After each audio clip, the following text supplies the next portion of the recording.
Okay, Shaler area. Here we are back again. We have physics note video number 4.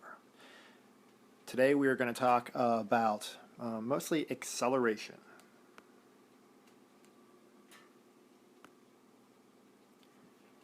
So if speed is how far an object moves in a certain amount of time, its distance over time, acceleration is how much an object's speed is changing over a certain amount of time.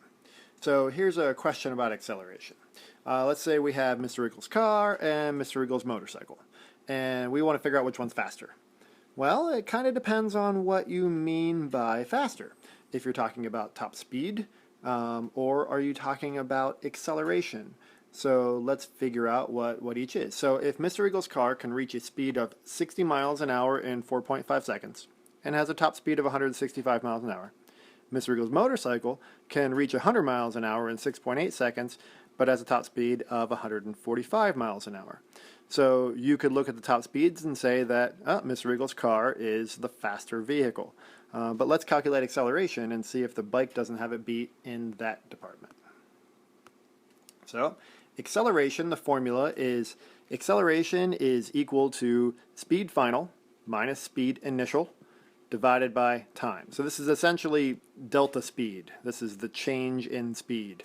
So we have the speed you're going at the end minus the speed that you were going when you started divided by the amount of time that it took to make this change in speed. That's the formula for acceleration. Now note that this is how you calculate acceleration that is a change of speed. Remember from the last note video that acceleration can also be a change of direction. So this doesn't have anything to do with direction. If it did, well, we could make it be direction, but we'd have to change these words speed to what? What do you call speed with a direction? Yeah, if this was velocity final minus velocity initial divided by time, that works just the same. So our car's acceleration, our final speed is 60 miles an hour. And if we're starting from a stopped position, our initial speed is 0 miles an hour. So 60 miles an hour in 4.5 seconds gives us an acceleration of 13.3 miles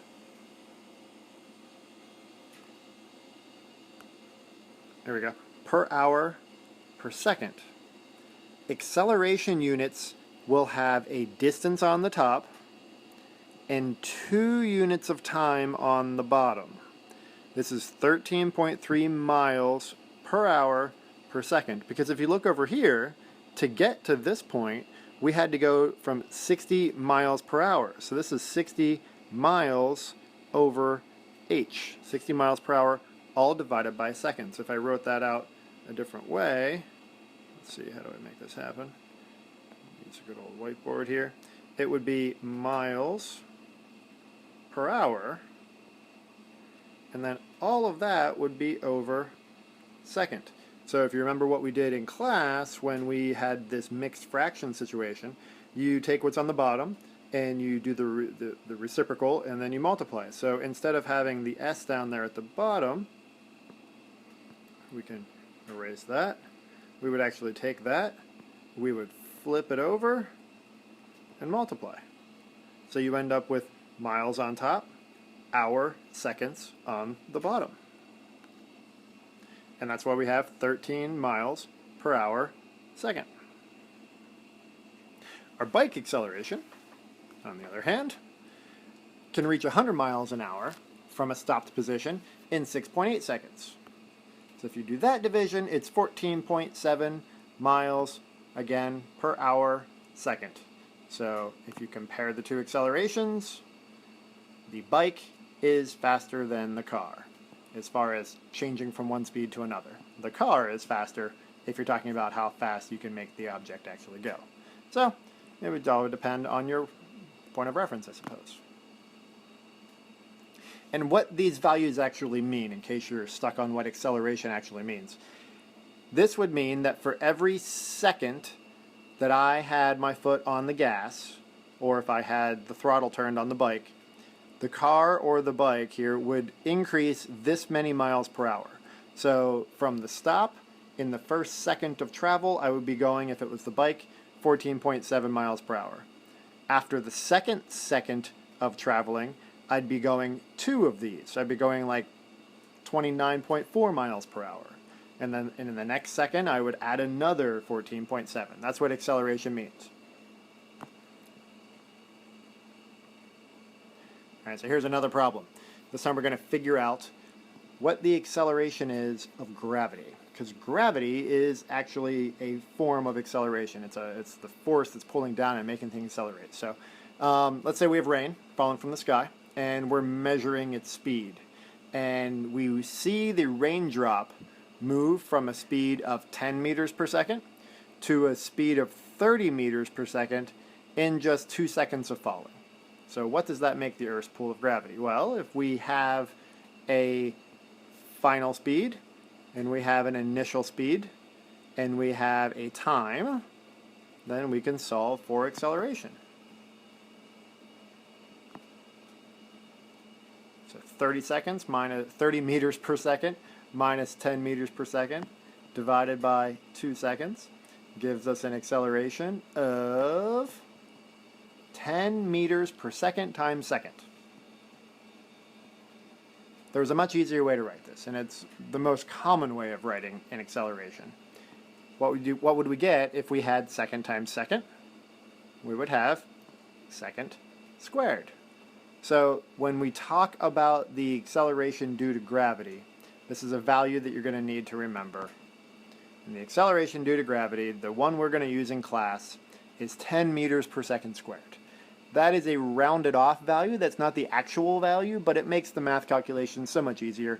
And it's not like we're trying to shoot missiles out of the sky, or we're not trying to, land a rocket somewhere that is a very small landing strip. The accuracy of our problems is not going to need to be to the thousandths of a decimal point. So we can just use 10 and it's going to be just fine. The actual, in case you're curious, the actual acceleration due to gravity is typically used in math, especially at the high school, to be 9.8 meters per second squared. There's even more decimals after that, but we just round it off to a nice 10. But it is a value that you're going to need to be familiar with because we're going to use it a lot. So you might want to put a little star next to 10 meters per second squared.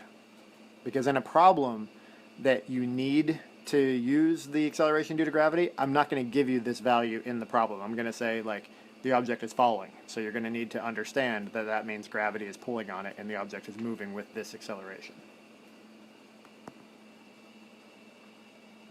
So let's do some more problems. So we have the ride at Kennywood. The ride at Kennywood is moving at 4 meters per second, and then we start heading down this hill. And 3 seconds later at the bottom of the hill, we're traveling now 22 meters per second.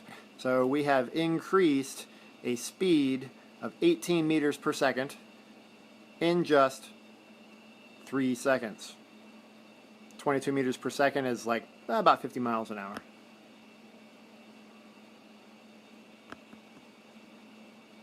So we have our speed or velocity final minus velocity initial divided by 3 seconds, and we get 6 meters per second squared is the acceleration of the Kennywood ride. I think that was the picture of the old steel Phantom, the first one. Alright, so here's your quick check question. The very first thing that I want you to do when you see a question like this, especially if you see a question like this on the PSSA, because this is not a too far off example of what questions are kind of like on the PSSA. Don't panic. That's the very first thing. There's a lot of stuff going on in this question. You don't need to know most of it. Part of what you need to learn to do in physics and in science is filter out the information that's not necessary and only use the information that you need. But to do that, you have to have a good understanding of what you need and what you don't need. So, let's read. An airplane must reach a sufficiently high speed to achieve liftoff before the end of the runway. The exact velocity depends on several factors, such as the weight of the plane, the wind speed, and the shape of the wings. On a day with a 20-mile-per-hour tailwind, the 500,000-pound plane, which would be 227,000 kilograms, The plane in question has only 20 seconds to reach a speed of 160 meters per second before it drives off the end of the 1,800 meter long runway. If it has the correct amount of acceleration to lift off, how fast will the plane be moving 7 seconds after starting takeoff? So, there's a lot of stuff going on here, and you might be like, this is ridiculous. But if you think about it, this is a really important question for like actual real life implications. Let's say that you are a radio tower traffic controller. You work at the airport and you're monitoring all the movements of the planes. Well, you know under these conditions exactly how fast this plane needs to be going before it can reach liftoff. And if it's not traveling with the right acceleration, you need to have time to abort the takeoff. You need to have time to signal the plane and say stop and give it enough time to slow down before it hits the end of the runway to avoid disaster. So there could very well be a sensor somewhere along the line that's maybe 7 seconds in. You know, if you have 20 seconds to get to the end, you're going to want to know if you're going to make it in time before you reach the halfway point. Because if you've accelerated for the halfway point, once you get to that point, you're not going to be able to slow down enough. Think about the way that the curve would look. You would need just as much time to slow down probably as you would need to speed up. So 7 seconds might not be a too far off time. So if you have a computer system or if you're monitoring this takeoff, if they don't reach the speed that you know they need to have, you need to be able to abort it. But if they reach that speed, then you know they're in good shape. So it's not really an outlandish question. But how do you figure out how to solve it?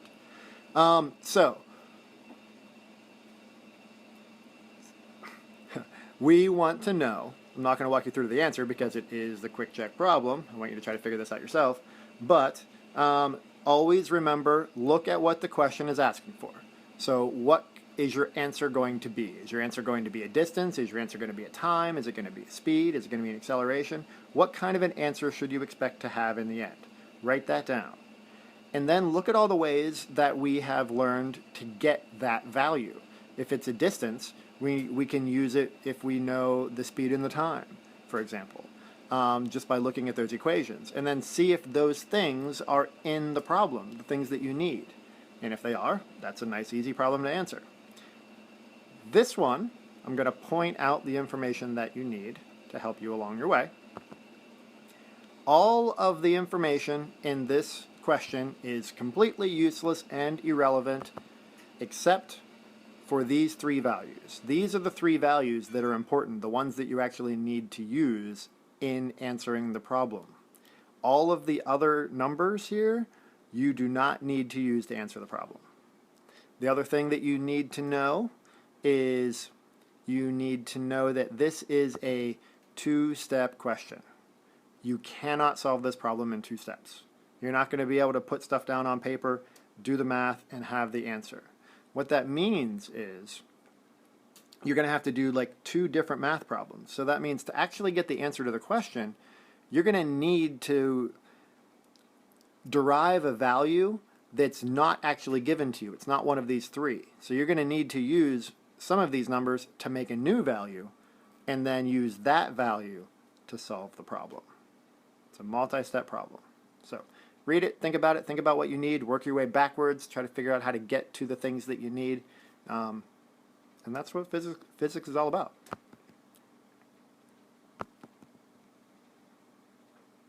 All right, moving on.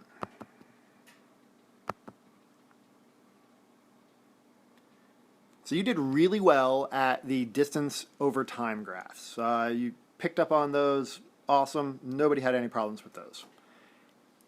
This is sometimes where students hit a little bit of a tripping point because it's not what they expect to see when they're looking at the graph. They're so good at the first kind that when they get to this one, they start to confuse themselves. So when you get to graphs, make sure you take a few moments to look at the variables that are on the axes and then think about, you even close your eyes if you want to, think about what that object would be doing with the data that is shown to you in the graph. So the most common kind of motion graph, the speed versus time. Well, the most common kind is the distance over time. The second most common kind of motion graph is the speed versus time graph. If you remember in the other graph, the distance versus time, in the distance over time graph, the lines The slope of the line, when you took the rise over the run, told you the speed of the object. Well, in a speed over time graph, that's not what the slope tells you. In a speed over time graph, since we already know the speed, it tells us how much the speed is changing over time, and that is, as we just learned, acceleration. So on this graph, the slope tells you the acceleration, not the speed. So in this graph here, we have a horizontal line. That does not mean that the object is standing still. That's what everyone intuitively said with the last graph, and that's what it means on the last graph. But on this one, the object is not standing still because the line happens to lie on the y-axis somewhere above what was probably 0. So it's got a value. It's just that that speed is not changing at all. That speed is constant. That speed, the object, the car, the ball, whatever it is moving at a constant speed, which means it's not accelerating. The speed's not changing, so the slope is 0. This graph, for a speed versus time graph, would be this graph on a distance over time graph. These two graphs illustrate the exact same object moving. And you're probably going to have to really take a few moments to look at these and get this straight in your head, because it's not as intuitive as a lot of the other things that we've been learning about. You're really going to kind of have to puzzle this out, especially when we start to get to some of the other ones. All right, so here we have a speed versus time graph, and now look at the line. So in this case, the speed is changing over time, and the speed is actually increasing. So it's got a positive slope, the speed is increasing, so that means it is accelerating. And since the line is straight, like on the old graph where a straight line meant a constant speed, in this one it's accelerating at a constant rate. So this speed versus time graph is exactly the same graph as this distance over time graph. Remember, on the distance over time graph, if it curved, that was a sign of acceleration. Well, that's what's happening here, acceleration.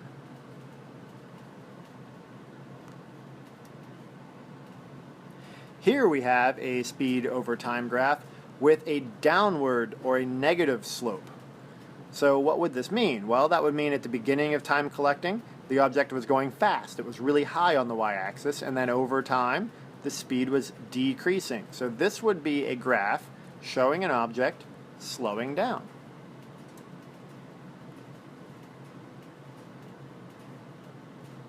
And that is what this graph shows on a distance over time graph. So on a distance over time graph, this is what would be a slowing down motion, or a negative acceleration, I suppose.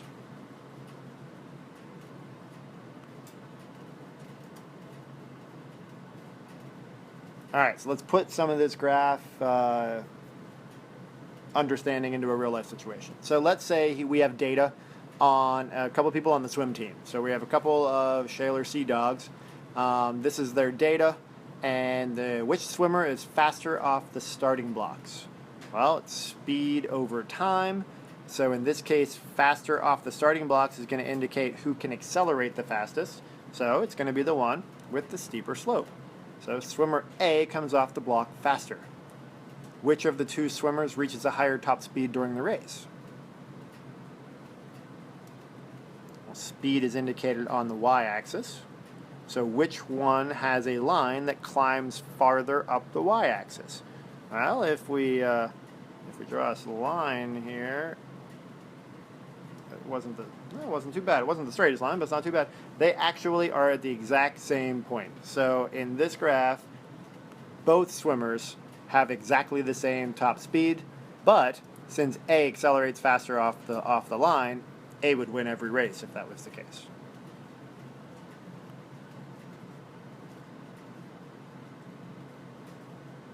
So every graph tells a story. So what would the journey on this kind of a graph be? Remember, we did this in the last note video, but the last note video was distance over time, and I think I told a story about the cheetah. Maybe I'll tell a story this time about we'll talk about driving. So it's easy to talk about speed and acceleration when you're driving. So here I'm starting down here at the 0 point. My speed is 0. Maybe I'm sitting at a red light getting ready to turn onto the interstate. The light turns green, I turn on the on-ramp, and I get a nice steady acceleration. It's a fairly steep line, so that's a nice fast acceleration because I'm getting on the interstate, so I need to get my speed up a lot in that like 200 meters that you have there. So once I get my speed up to the merging speed of the highway, then I pull into traffic, and that would now allow me to go at a nice steady speed, you know, the speed limit, as I'm going down Interstate 79.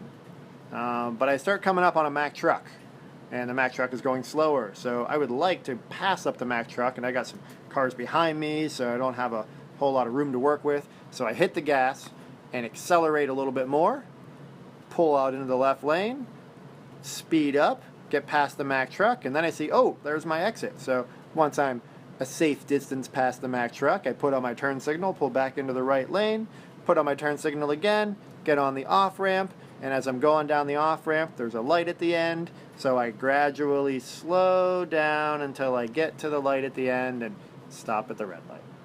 So there is my motion story on the speed over time graph. And that leads us to the end of video number 4. We have a booby trap with 11 questions, and don't forget to check out the exit slip. Have a good day.